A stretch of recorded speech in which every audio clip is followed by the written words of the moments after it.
September 2019-এ Sabita Debnath নামে একজন মহিলা মিসিং হয়। সে অ্যাকর্ডিংলি সে মিসিং রিপোর্ট আমাদের কাছে যখন তারিখ করা হয়, আমরা সেই অনুসারে তদন্ত এগিয়ে যাই। 24 তারিখ আমাদের কাছে খবর আসে যে সবিতা দেবনাথের মৃতদেহ সিএম অফিসের অপোজিট সাইডে জঙ্গলে পাওয়া যায়।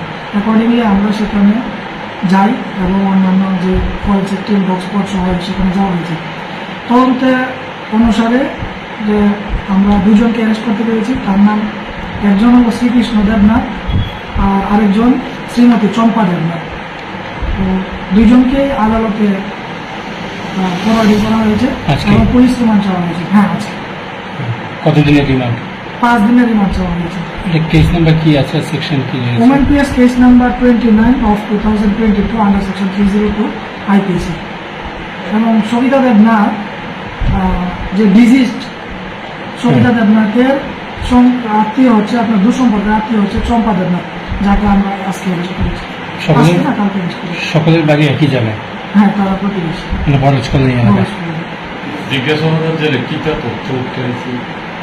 এটা ইনভেস্টিগেশন চলছে, সেটা আপনারা জানতে পারবেন।